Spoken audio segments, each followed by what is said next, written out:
네, 안녕하십니까. 반갑습니다. 자, 행정법 교수 고문기입니다. 자, 오늘은 여러분과 같이 그 행정법에 대해서 알아보도록 하겠습니다. 자, 우리 그 행정법은 상당히 점수가 잘 나오는 과목 중에 하나죠. 다른 과목과 달리 행정법은 속이거나 꾸밈이 없거나 뭐 응용 자체가 없어요. 법 그대로 나오기 때문에 그것만 알고 그대로 정답을 고르면 되겠죠. 단지 약간 유사한 내용이라든가 헷갈리는 분야가 상당히 많죠.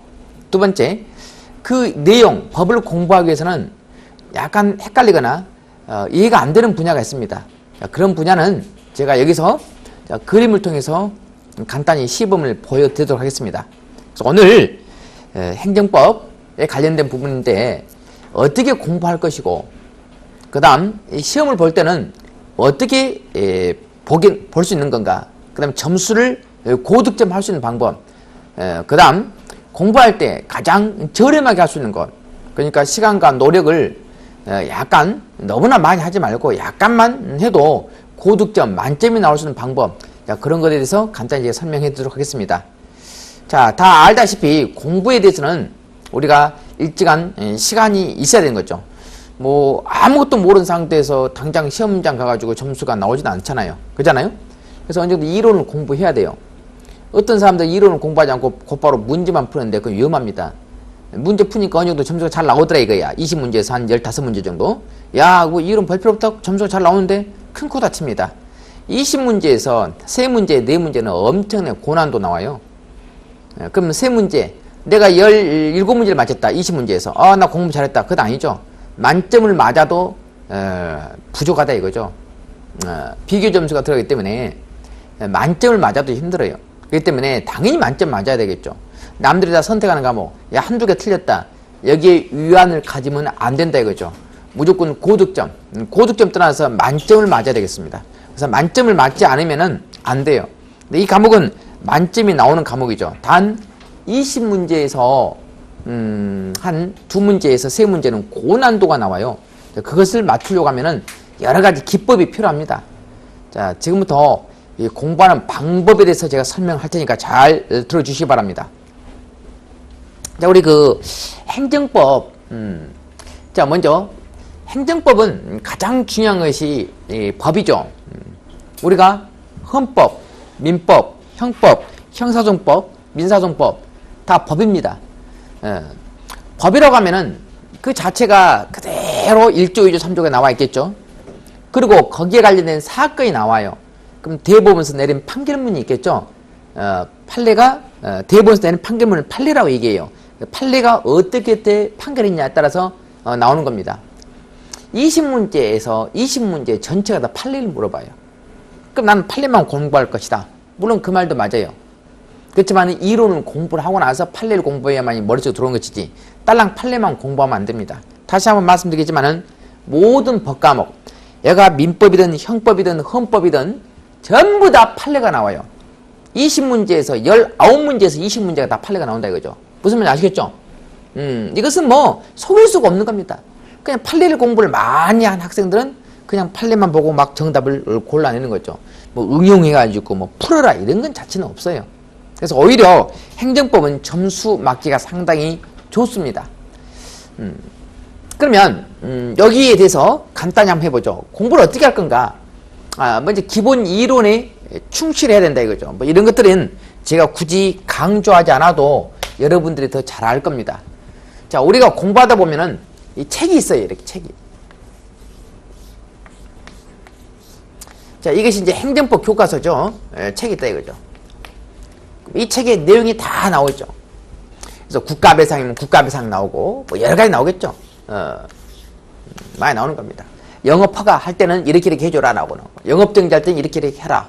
특허, 인가, 그죠? 음주 단속 할 때는 이렇게 해라 나오는 겁니다. 알겠죠? 이러한 내용을 담고 있어요. 이게 이제 행정법이죠. 그러니까 여러분이 공부하는 이 행정법은 행정과 관련된 법이죠. 즉, 국가와, 그 다음에 국민과의 관계입니다. 그죠? 이러한 관계를 규정하고 있는 법이 바로 행정법이 된다 이 말이죠. 만에 하나 국민과 국민, 그렇죠? 돈을 빌려줬어. 돈 갚지 않았네? 그럼 열받아. 그럼 법원 가서 소송하겠지. 그러면 거기에 대해서 규율하는 법이 바로 뭐냐? 바로 민법이죠, 민법. 이것은 바로 민법입니다. 그죠? 민법. 우리가 오늘 공부하는 것은 행정법을 공부해요. 행정법. 행정법은 국가와 국민에 대한 관계를 규율한 법이 행정법이 되겠습니다. 이렇게. 그럼 이건 뭐냐? 이것은 우리가 공부할 사항이 아니야. 이것은 민법이지. 그죠? 민법은 국민과 국민 간의 관계를 규율한 법이 민법이. 이제 아시겠죠? 무슨 말인지. 그래서, 자, 여기는 우리가 논의 대상이 되지 않아요. 그래서 행정이기 때문에 국가와 국민의 관계죠. 국가와 국민의 관계를 보니까는 많죠? 영업정지, 영업취소, 징집영장. 그죠? 어마어마하죠? 국가와 국민의 관계. 국가와 국민을 막 때리는 겁니다. 공권력으로 아주 괴롭히는 거예요. 영업정지, 영업취소 같은 거. 그 다음에 이제 도로공사. 그죠? 그럼 도로보수, 음주단속, 뭐 이런 것도 있겠죠? 공익, 서비스. 그죠? 서비스 측면. 많습니다. 자, 이런 내용들이 여기에 다 들어가 있다 이거지. 그래서 행정법은 자, 이러한 내용을 담고 있는 거죠. 국가와 국민의 관계에서. 그래서 이러한 내용들이 이제 이론이 나와 있는 거죠. 허가할 때는 이렇게 허가해줘라. 영업정지할 때는 이렇게 영업정지해라. 뭐 이런 내용을 담고 있죠. 그리고 분쟁이 벌어지면은 결국은 법원 가서 소송을 한다 이 말이지. 국가와 국민이 분쟁이 벌어지면 결국은 법원 가서 소송을 해요. 소송하게 되면 법원에서 내린 판결문이 바로 판례가 되는 것입니다. 그래서 기본 이론을 공부하고 그 다음에 판례를 공부하는 거죠. 허가할 때는 이렇게 해줘야 된다. 근데 허가에서 문제점이 생긴 거야. 그럼 법원 가서 소송해. 그러면 당연히 법원에서 판사가 판결 내리겠지. 그 판결이 바로 판례입니다. 시험은 여기서 99%가 나와요. 그래서 판례를 점검하면 충분하다 이거죠. 그 다음에 이제는 문제로 풀면은 어떻게 문제가 나올 건가? 이제 문제풀이 딸랑 판례만 공부할 것이 아니라 이제는 문제풀이, 실전 경험을 축적해야 되겠죠. 이제 문제풀이 이렇게. 자, 이렇게 해서 3단계 학습 전략이 있습니다. 그래서 시험은 이게 90%가 나오는데 99%나 90% 문제는 이걸 문제화 시켜서 풀어볼 수 있는 능력이 있어야 된다 이거죠. 그래서 행정법을 압축하게 되면은 이렇게 3단계 학습 전략 방법이 있다 이렇게 말씀드릴 수 있습니다. 그 다음 첫 번째 이제 기본서를 철저히하라. 기본서. 상당히 이 행정법뿐만 아니라 다른 과목도 그러죠. 교과서 보죠? 볼륨이 상당히 많습니다. 두꺼워요. 2권이죠. 그러다 보니까 그 많은 페이지, 물론 다른 교과서 다 마찬가지야. 그렇기 때문에 그 페이지를 압축할 수 있어야 돼요. 이 교과서를 압축할 수 있는 능력이 있어야 되겠죠. 그래야 막판 정리하기 좋지 않습니까? 근데 여러분들이 스터디를 많이 활용하는 거죠. 저한테 수업을 듣고 나서 스터디를 활용하는 거죠. 스터디. 우리 그 학원에 스터디룸이 있습니다. 거기서 서로 스터디를 해가면서 모르는 분야라든가 좋은 정보를 서로 학습을 통해서 동료들끼리 또 익힐 수가 있겠죠. 좋은 방법이죠. 그 다음 너무나 많은 분량이죠. 그렇기 때문에 가지치기를 해야 돼요. 볼륨을 축소해야 되겠죠. 이게 가장 큰 관건이죠. 이것은 제가 강의 시간 하면서 알려드릴 겁니다. 그래야만 학習할 수 있는 거죠. 양을 줄여야 돼요. 양을. 그 다음에 가장 중요한 것이 뭐냐면 그 이론, 교과서에는 이러한 내용이 담아져 있죠. 한글로. 그죠? 이렇게. 근데 읽어봐도 무슨 내용인지 모르는 경우가 있어요. 그렇기 때문에 여기 있는 내용을 전체를 다 그림으로 내가 다 만들어 놨습니다. 파워포인트로 해가지고 일반 파워포인트가 아니에요. 최첨단 파워포인트입니다. 4차원적인 그림이죠. 이게 300개가 넘어요. 실제로 이것만 봐도 공부를 할 수 있어요. 쉽게. 그죠? 나중에 그 애니메이션처럼 움직이게끔 할 수 있습니다만은 만화처럼 할 수 있어요. 그래서 바로 요 부분 있죠. 요 부분. 좀 더 시범을 보일 겁니다. 요 부분에 관해서는. 요것만 봐도 행정법이 전체가 다 머릿속에 들어올 수 있습니다.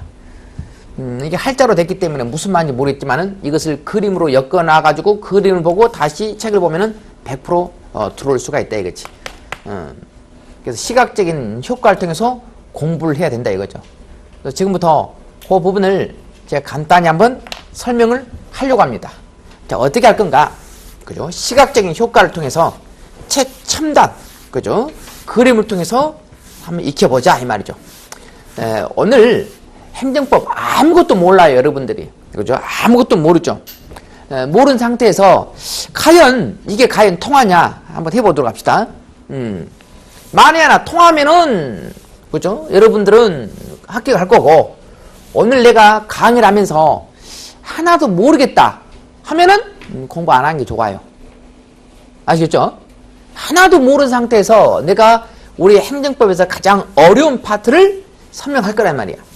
그래서 한 80% 정도가 이해가 가면은 좋습니다. 근데 이해가 안 가면은 문제가 있는 거죠. 그래서 지금부터 한번 해보죠. 자, 먼저 국가 배상이란 말이 있죠. 자, 한번 해봅시다. 지금부터 각 본론으로 들어갑니다. 첫 번째.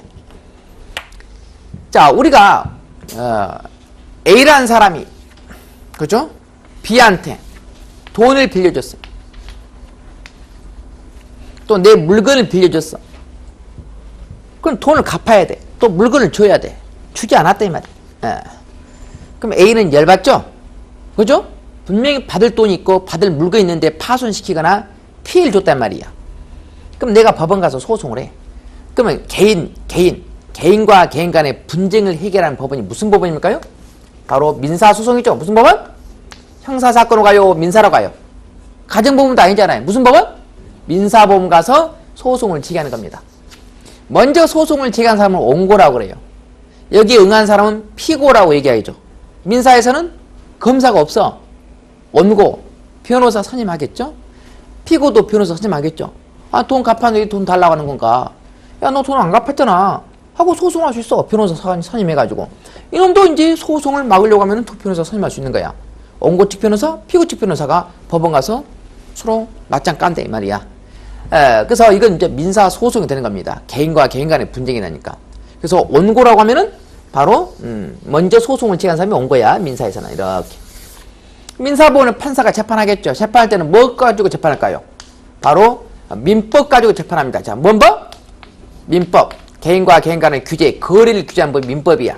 그래서 민법으로 B는 A에게 얼마를 지급하라 라고 판결 낸다 이 말이야.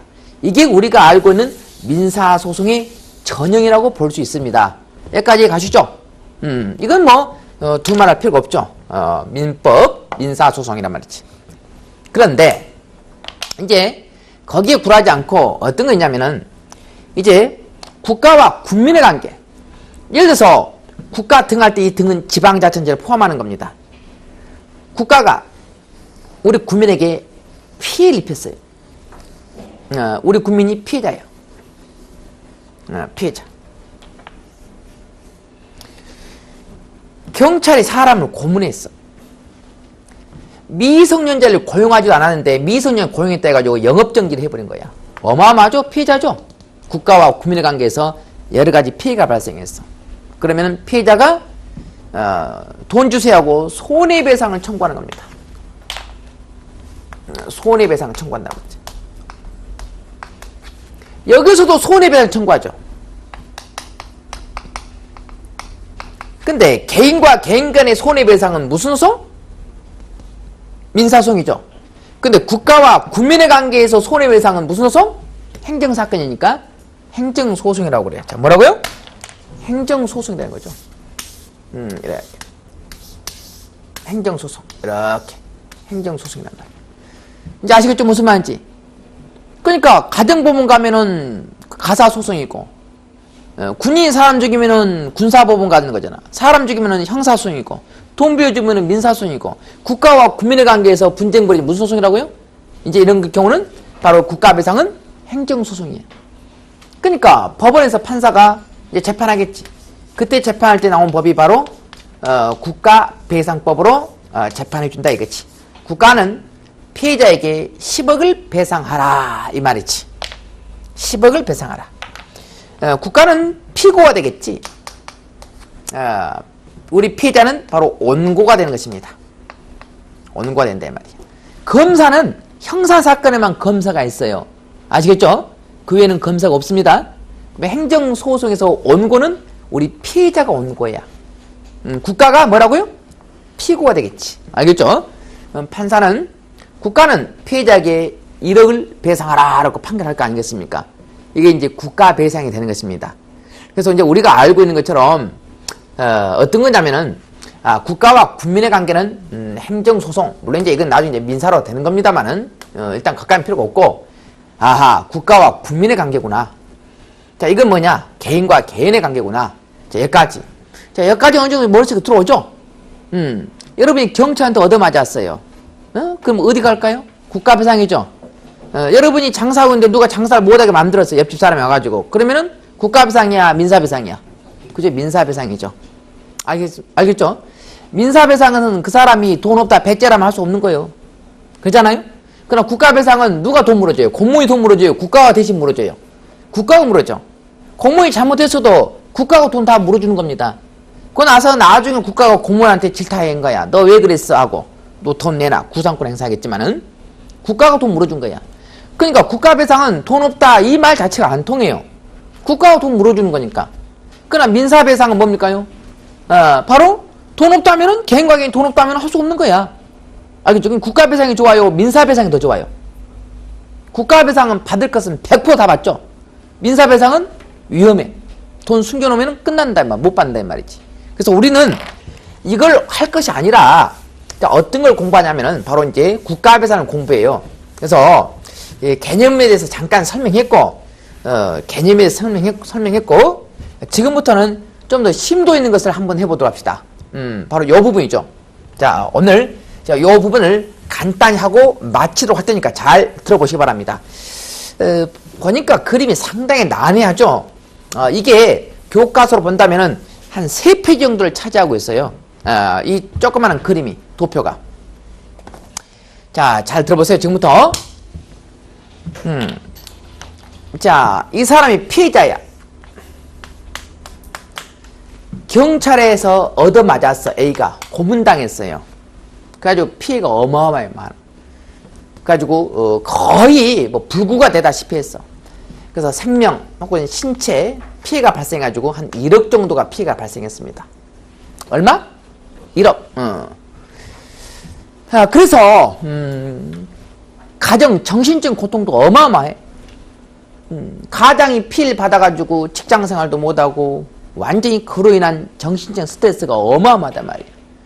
정신적인 손해배상을 위자료라고 얘기해요. 그럼 위자료가 얼마냐? 예를 들면 5천만 원 합시다. 얼마라고? 5천만 원.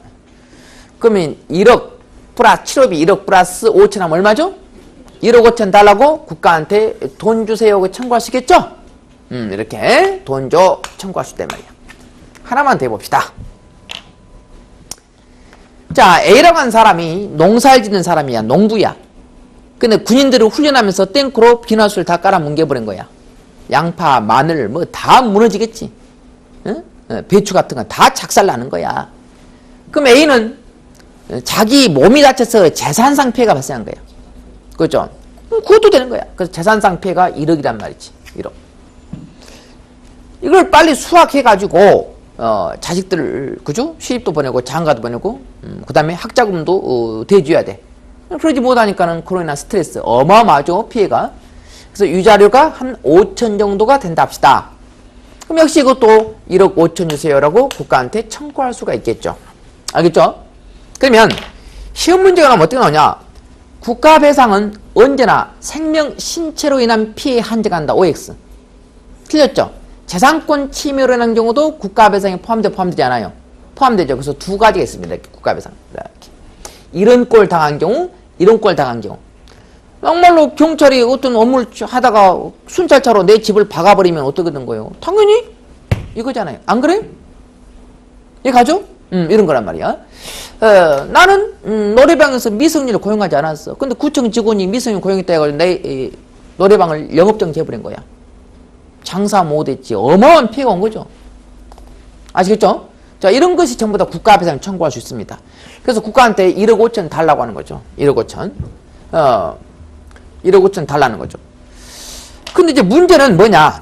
이 A가 우리은행에서 1억을 대출받았어. 한 5년 전에.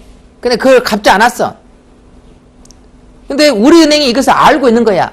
야, 너 참 잘 걸렸다. 네가 국가한테 1억 5천 달라고 하지? 좋아. 그 돈 내가 압류할 거야 하고, 우리은행은 뭐야? 돈을 빌려줬기 때문에 뭡니까요? 채권자야, 채무자야? 채권자. A는 채권자야, 채무자야? 채무자. 그럼 채권자가 자기 채권을 행사하기 위해서, 자, 1억을 행사하기 위해서 채무자가 받을 수 있는 국가배상을 그 돈 이리 내놔 하고 압류할 수 있을까 없을까요? 나한테 넘겨 하고 양도 그 돈 이리 내놔 하고 압류할 수 있어요 없어요? 안 된다 이거죠. 안 된다 이거지. 이건 돼. 왜냐?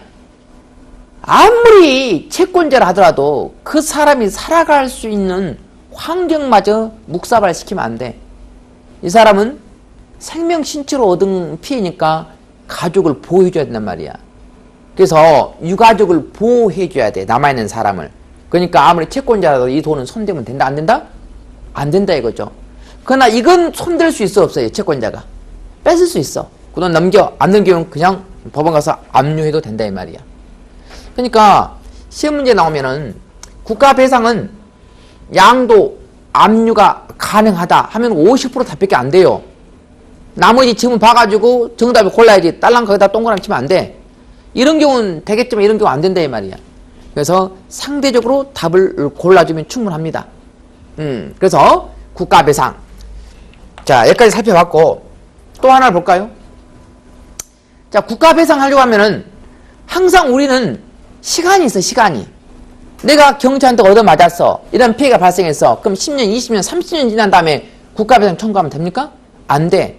유효기한이 있어요. 유효기한을 시효라고 그래. 시간의 효력을 줄여서 시효라고 그래. 뭐라고요? 시효. 우리가 시효라고 하는 것은 너무나 오랜 기한이 지나버리면 청구를 못해요. 우리 개인과 개인 간에 내가 1억을 빌려줬어. 근데 그놈이 돈 안 갚아. 너 왜 안 갚아? 하고 내가 10년 지난 다음에 돈 갚아하면 청구할 수 있어 없어요? 없어요. 개인과 개인 간의 채권. 채권이라는 것은 금전증거야. 이것은 시효가 10년이야. 10년 지나면 청구 못해요. 아시겠죠? 그러니까 10년 지나면 돈 달라 말 못하는 거지. 10년 안에 돈 달라고 청구해야 돼요. 한 번도 10년 동안 돈 달라 말 하지 않으면 채권이 소멸된다 이거죠. 그럼 국가배상도 시효가 있냐? 있습니다. 알면 3년. 그렇죠? 알면 3년. 몰랐다 하더라도 10년 안에는 돈 주세요 하고 청구해야 돼. 자, 이게 바로 국가배상 청구 시효가 되겠습니다. 이렇게. 시효. 알면은 3년. 몰랐으면은 10년 이내는 돈 달라고 해란 말이야. 알겠죠? 사고 나면은 10년. 사고 난 걸 알았다. 그럼 3년 안에. 몰랐다. 그럼 10년 안에. 이 기간 안에 돈 달란 말을 하지 않으면은 청구할 수 있다 없다? 없다 이거죠. 그것을 우리는 시간의 효력 줄여서 시효라고 그래. 뭐라고요? 시효라고 얘기하는 겁니다. 한 번 더 해보죠. 경찰이 야 임마 손 들어. 근데 A가 손을 안 들어. 놈 자식이 칼 들고 달라든 거야. 경찰이 쐈어. 그러니까 복부를 맞거나 아니면 허리 맞아가지고 완전히 불구가 된 거야. 경찰관이 총을 쏠 때는 경찰관 직무집행부에 근거해서 총을 쏴야 될 텐데 경찰관도 허겁지겁 쏴가지고 이 녀석이 불구가 돼버린 거야. 그럼 경찰관이 책임을 져야 돼. 무기 사용할 때는 적반 요건을 갖춰야 되잖아. 근데 문제는 경찰관이 무조건 책임지는 거야? 이놈도 잘못했는 거야? 칼 들고 달라드니까는 쐈잖아. 그래 안 그래? 이놈도 책임이 있어 없어요? 있죠. 몇 프로? 30%. 예를 들면은 우리 교통사고 나면 차끼리 꽝 박죠. 중앙선 침범 뒤에서 박지 않은 이상은 서로 거의 과실이 5대5 정도 되죠. 그래 안 그래? 네 잘못 내 잘못 까자 이 말이야. 어? 까자. 그래서 뭐라고 그래요? 바로 과실상계라고 그래. 뭐라고요? 네 잘못 30%, 국가 잘못 70%. 그러면 70%만 물어주면 된다 이 말이야. 그걸 보고 과실상계야. 니한테도 잘못이 있다면은 1억 5천에서 30%를 까면 얼마야? 그걸 물어주면 된다 이거지. 이렇게. 무식하게 깐다란 말 하면 안 되겠죠? 그걸 법률용어로 뭐라고 하는 겁니까요? 과시상계라고 그래. 뭐라고요? 과시상계. 과시상계. 너도 잘못했지? 그러면 그 30% 공제하고 주겠다. 이것을 과시상계라고 그래. 이 사람이 보험회사에서 보험금을 3천만 원 받았어요. 얼마? 3천만 원. 우리가 보험 들면은 보험금도 나와 안 나와요? 나오죠? 상해보험 같은 거. 그럼 보험회사에서 3천만 원 보험금이 지급됐다 이 말이야. 이렇게. 그럼 국가는 1억 5천 다 줄까요? 아니면은 3천만 원 공제하고 줄까요? 공제하고 주는 겁니다. 손해를 받은가 동시에 어느 곳에서 보상금을 받잖아요. 그러면 그 금액은 공제하고 국가가 주겠다 이 말이야. 그걸 보고 손익상계라고 그래요. 뭐라고요? 자, 법률용어로 자 이렇게 손익상계. 네, 손익상계. 그래서 1억 5천에서 3천을 빼면은 뭐 1억 한 2천 정도를 주겠죠. 자, 이런 것이 손익상계다. 이렇게. 자, 이게 이제 우리가 알고 있는 이제 국가 배상이 되는 것입니다. 어때요, 여러분들? 좀 더 쉽게 말하면은 이 부분에서 시험에 자주 나와요. 그렇게 법 과목이 어려운 과목은 아니죠? 어려워요? 어렵진 않죠? 근데 이것을 활자로 풀어가지고 해놓으면 무지무지 어려워요, 사실은. 근데 이것을 그림으로 싹 만들었어요. 350개 정도 그림, 커트가 있어요. 이게 350장으로 생각하세요. 그러면은 행정법 싹 끝나요. 재밌어. 전부 다 이것이 객관식 문제야. 말 안 해도 금방금방 다 나오는 겁니다. 이렇게 공부를 해야만이 머릿속에 오래 박히고 오래 가는 것이지 그냥 공부하면요. 그건 그때뿐이고 또 잊어먹게 돼 있어요. 그래서 내가 여러분에게 할 수 있는 말은 최첨단 공법으로 그지? 공부를 하라 이 말이죠. 그래야만이 정력과 시간이 절약되는 것입니다. 쭉 하라고 공부해가지고 또 모릅니다. 이틀 지나고 3일 지나면은. 그러나 이런 컷 그림 가지고 공부하게 되면은 뭐 색깔도 칠하고 또 여기다가 낙서도 하고 그 다음에 색연필로 칠하다 보면은 자기도 모르게 공부가 돼버려요. 시각적인 효과를 인해가지고. 이렇게 공부하는 것이 훨씬 더 효과적입니다. 오래 가고요. 아시겠죠? 어때요? 내가 이렇게 하다 보니까 여러분들 좀 머릿속에 다 들어와요? 안 들어와요? 들어오죠? 오늘 처음 배웠잖아요, 여러분들. 어디 가서 뭐 국가배상 뭐 들어본 적도 없었고, 뭐 들어봤겠지만은 뭐 이런 내용인지 몰랐잖아. 그렇지만 오늘 수업 듣다 보니까는 가장 어려운 파트를 내가 일부러 설명한 겁니다. 머릿속에 들어오죠? 이렇게 해야 되는 거예요. 그래서 선생님이, 형법, 민법, 이런 부분을 전부 다 이렇게 다 만들었어요. 내가 여기서 여러분한테 행정법을 강의하지만은 오히려 이 민법 파트를 싹 정복하다시피 했어. 그러니까 이런 것이 나오는 것이지, 민법, 어마어마한 법이죠. 법 중에서 최고법은 민법이야. 민법을 안 했으면 내가 이런 걸 못 만들어.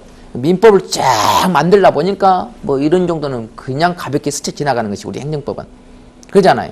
그래서 이렇게 공부를 하면은 훨씬 더 효과적이다라는 뜻에서 제가 설명하게 됐습니다. 자, 이렇게 하고. 그래서 이러한 것들이 우리 기본서에 내용으로 나와 있어. 그 내용으로 나와 있기 때문에 그 내용을 A4 용지에다가 깔끔하게 정리해주면 되겠습니다. 내가 강의를 하면은 이런 부분을 전부 다 칠판에다가 판서를 합니다. 판서를 하면은 여러분들이 이것을 그려주시면 돼요. 그럼 그리다 보면은 공부가 자연스럽게 되겠죠. 그래서 이런 것들 한 350개를 갖다가 커트를 그리면 충분합니다. 이 말이 바로 기본서를 요약해라, 압축하라 이 말입니다. 그죠? 자, 이렇게 해서 기본서를 압축, 요약하면 되겠죠. 그 외에도 뭐 많이 씁니다. 뭐 부당이득 반환 청구란 거. 이것도 무슨 말인지 몰라요. 근데 사실은 실제로는 그림이 이렇게 단순하진 않아요. 여러분 볼 때는 내가 이렇게 단순하게 했지만 실제로는 여기에 막 은행도 있고 그 다음에 여러 가지 사람도 있고 막 나타나요. 근데 이제 그런 부분을 다 빼버렸던 거란 말이에요. 아시겠습니까? 여기도 마찬가지지. 여기가 이제 피해자가 피를 흘리고 나타나. 그잖아? 때린 놈도 얘가 나타나. 경찰이 주먹으로. 그러니까 얼마나 좋아요, 안 좋아요? 아, 이래서 사건이 됐구나라고. 보험회사도 내가 네모로서 딸랑 보험회사였지만은 또 빌딩처럼 딱 이렇게 만들어 놨습니다. 그러니까 보면은 그만큼 가시적인 효과가 상당해요. 단지 간단하게 하기 위해서 이렇게 했을 뿐이지. 아시겠습니까? 그래서 자, 요 부분은 이제 생략하도록 하죠. 요것도 하다 보면 더 쉽게 들어와요. 그 다음에 이제 두 번째로, 우리 이제 기본설 다 요약했습니다. 그림으로. 다 요약했어. 요약했지만은 또 그 요약 중에서도 이제 우리가 판례를 또 점검하는 거죠. 그래서 판례는 80%로 나왔지만은 이제 최하가 80%고 실제로는 90% 이상 출제되는 경우도 있습니다. 그죠? 80%에서 90% 이상 출제됩니다. 가장 적게 나왔을 때가 80%고 일반적으로는 보통 90% 정도가 나오죠. 그러니까 20문제에서 18문제가 판례가 나온다 생각해도 좋을 겁니다. 그래서 또 최근 시사적인 판례도 많이 나와요. 그죠? 요건 내가 여러분한테 해줄 몫이죠. 그 다음 행정법. 자, 행정법. 자, 다시 한번 요약하죠. 행정법 볼 때 이제 기본설, 법전, 제 1차적인 거고, 그 다음 판례. 판례. 판례를 갖다 공부할 때 어떻게 할 건가? 사건 개요이죠. 사건 개요. 개요를 파악해가지고 이것을 요약한다 이 말이죠. 앞서 했던 국가배상 다 판례입니다. 내가 설명했던 거. 그것을 갖다 사건을 얘기하고 그 다음에 이제 요약해야 된다 그치. 이 사건은 이렇다라고 요약. 그래서 요약하라 이거죠. 그 다음 실전 경험을 이제 축적한다. 자, 요 부분은 어떤 부분이냐? 최종 문제풀이를 해야 돼요. 여러분들이 이제 기본 강의를 2개월 정도 혹은 4개월까지 들으면 돼요. 2번, 1번 이상 들으면 되죠. 문제를 듣고 난 다음에, 기본 강의를 듣고 난 다음에 반드시 문제를 풀이를 해야 된다 이거죠. 문제풀이 하지 않으면 실력이 절대 나타나지 않아요. 그래서 반드시 문제풀이를 하라 이거죠. 근데 저는 행정법에서 문제풀이가 여러분 내가 강의한 거 상당히 특이하죠. 매우 특이합니다. 이런 강의는 없어요. 어디 가도. 나는 다 그림으로 해요. 전부 다. 마찬가지예요. 객관식 문제도요. 내 문제는 완전히 특이합니다. 다 박스 형태고 케이스 문제로 다 넣어놨던 거죠. 내 문제 자체는 특이해요. 그래서 최첨단 사례형 문제를 푸는 겁니다. 문제가 좋아야 돼. 문제 단답식 뭐는 무엇인가 이런 거 100번 문제 풀어봐도 실력 절대 늦지 않아요. 그래서 미리 앞서가는 문제를 통해서 한다 이거죠. 그래서 이런 문제만 풀면 어떤 문제가 어렵게 나오더라도 내 문제를 당할 수 없다. 그래서 문제를 풀다 보면은 아무리 어려운 문제도 그냥 쉽게 풀어낼 수 있습니다. 이것 이상 앞서가는 문제는 없기 때문에. 자, 그렇게 하시고요. 그 다음, 뭐, 이런 부분. 최근에 자주 바뀌는 분야가 있어요. 그죠? 최근에 자주 바뀌거나 새롭게 만들어진 분야. 그 다음에 2015년도에 치렀던 문제가 2016년도에도 그대로 나올 수 있어. 최근에 있었던 기출 문제가 바로 내년에 바로 출제가 될 수 있는 경우가 상당히 많습니다. 이번에 나왔기 때문에 다음에 안 나오겠다. 절대 그런 건 아니에요. 그런 뭐죠? 예전에는 그렇게 생각하거든. 올해 나왔으면 다음에는 안 나오겠다. 그게 아니죠. 허를 찌르는 문제가 많이 나와요. 똑같은 문제 그대로 나오기도 해요. 그렇기 때문에 최근에 있는 기출문제 한 5년 정도죠. 5년간 기출문제를 분석하면 충분해요. 그 다음 나머지 부수법령은 제가 나중에 설명하죠. 이 부분은. 자, 그렇게 해서 공부하는 방법이 정해졌고요.